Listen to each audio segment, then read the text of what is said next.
Hi. In this episode, it's a little different. At this point in the 24-hour stream that we did up at the beginning of March, I was having trouble staying awake. And so my buddy Zebra Finch decided to hop onto comms and just help me out. Kind of like in last episode, there was some talking about Elder Scrolls lore and stuff like that. So I apologize for anyone who's like not super up on their lore, I guess. And I'm really not either. If you remember from last episode, there were some corrections. But in this episode, we talk about lore, we talk about just gaming, the gaming industry in general. And if you want to pipe in, go ahead and talk about your opinions down below about what you think. Do you agree with us? Do you disagree with us? So here's me, Zebra Finch, and my chat just talking about lore and nerdy stuff. Here it is.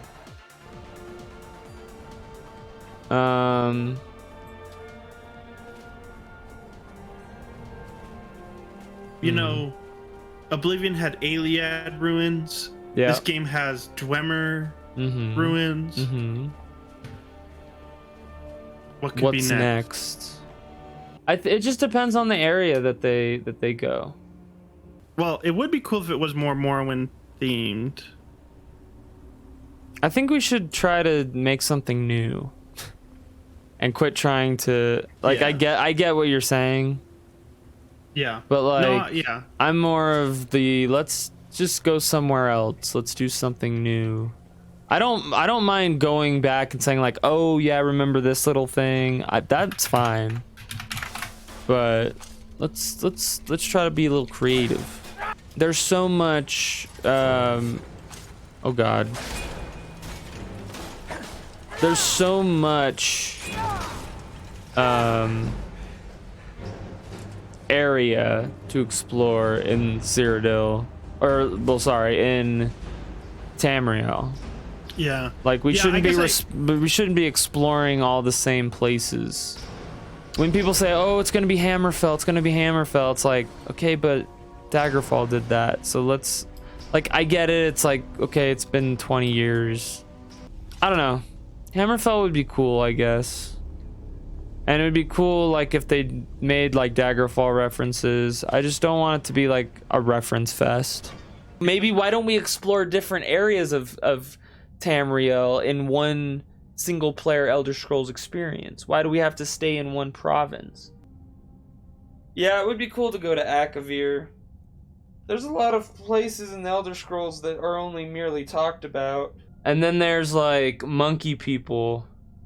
I can't remember what like Tang Mo, I think, or something like that. I'm gonna look this up. Elder Scrolls. Gonna look up the Tang Mo, the monkey, the Manky Camerons. The Manky Camerons. Oh, that's sort of an inside joke on the Zen stream. Because there's Mankar Cameron, who was the bad guy in Oblivion. But then there's Mankey, who's a Pokemon. Because when you call him Mankey Cameron, it kind of like, you know, he's supposed to be like this evil man. Then you call him Mankey Cameron, you're like, aw, Mankey. He's Mankey.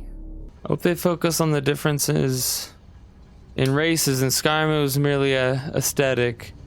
It's gotten to a point where they, you know, it's like, oh, well, we just want you to get into the action. Like with Skyrim, I don't, like, there's the skill tree, but I'm not really thinking about any sort of like stats or, you know what I mean? Like, I'm just worried about like, okay, what kind of character am I playing? I like the freedom of Skyrim, but in hindsight, it kind of felt like, oh hell, it kind of feels like, you know, they sacrificed, you know, RPG elements for freedom.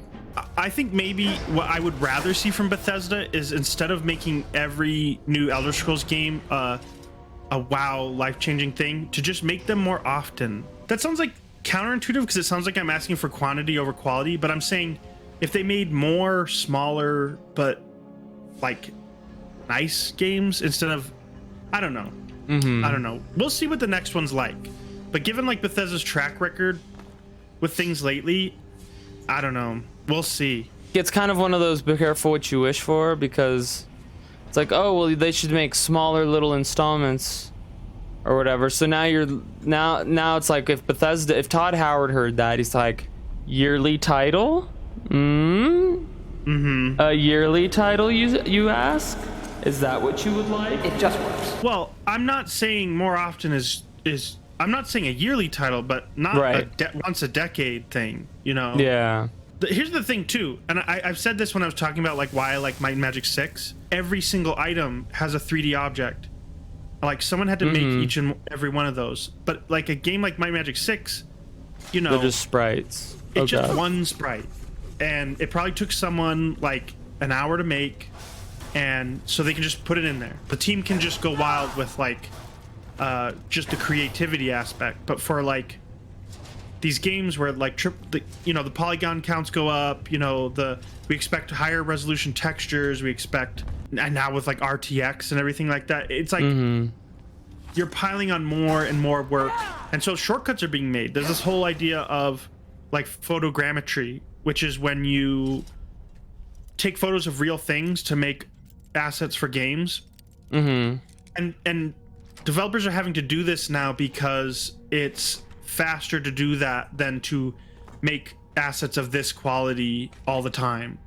Like if you look at the textures from Might and Magic 8 or Might and Magic in general, like all that stuff looks like they just took a photo of a tree out, you know, in the front, in the near, you know, out in the office building, you know, in the parking lot, and then they're like, let's, you know, turn that into a tree in our game. Yeah. So this is like that, but now they have tools where you could go to like Red Rock Canyon, you could go to like Zion National Park and like actually scan real rocks and not just get textures, but also get like the geometry of it. You could either have a smaller game that was entirely handcrafted and really well thought out, or you could have a big game with a whole lot of shortcuts taken to make it feel bigger.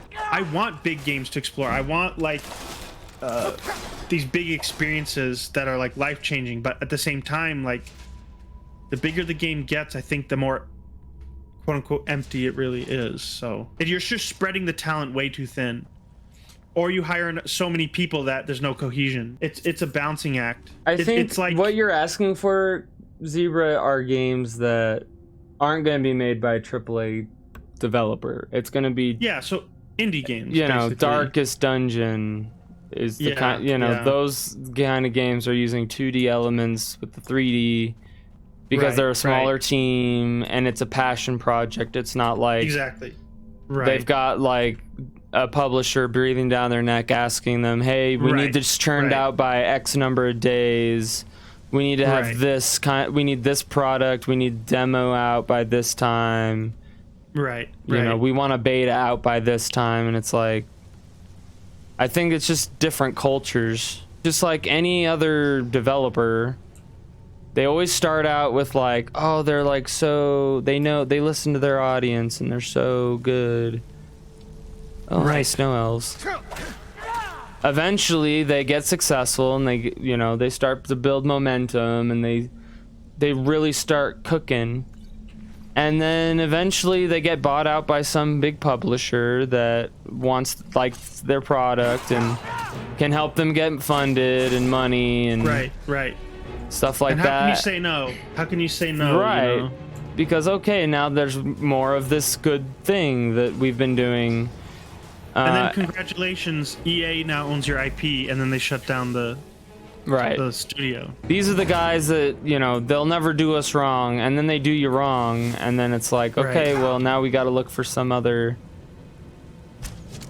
you know, company that won't do me wrong. And then Might and Magic becomes like a crappy mobile game branded as Might and Magic. Yeah. Awful. Speedy Cat says that it does not help that expectations for video games are absolutely rock bottom. I don't think that it's necessarily expectations are low, because if you, I mean, I guess the internet, looking at the internet may not be the best example, but like, I don't think its expectations are low. I think it's that companies want money, and they're looking for how do we reach how do we reach the most amount of people? There's a reason why Skyrim was so successful. It was because it was quote unquote dumbed down to appeal to a larger audience. They took out a lot of the RPG elements where you have to think. Right. You know, in Oblivion, you have to think. You're like, when you level up, you got to put points into something, and those points are going to matter because they're going to help you with this thing that governs a skill. They took all of that out, and they're like, you know what? Here's a skill tree that's pretty freaking simple. Go swing at something, or go sneak up on something, or go shoot something with a bow. You know, or go shoot something with a magic bolt. It's more. It has less to do with low expectations and more to do with the company wants mass appeal. So how do we get that? So you know, you have the developers that are like indie, that are like hardcore gamers. You know, only the real hardcore gamers are gonna like this game. And then you have the big AAA people that are like, okay, well, how do we appeal to the masses? A lot of it too is the unfinished releases. Yep, unfinished releases, and it's like, oh, we'll just patch it. And it's like, no, like instead of the mentality that it used to be, where it's like, well, it's going out like this, so we need to make sure that the game is 100% playable with no bugs. And we play test it properly. Can this please? Jesus. It's back due to money and just like, how do we get the money fastest? Okay, here's the deadline. We're gonna hit the deadline. You know, if the play, you know, we might have to do some refunds with, you know, that's acceptable losses. I think game companies see that as acceptable losses. You know, they expect that if we put out a product that isn't finished, that there's going to be some people that don't like it, and they're going to refund it. They're going to want a refund. We're going to give them the refund, but most people are just going to keep what they bought, and so we're just going to bank on that. Vote with your wallet.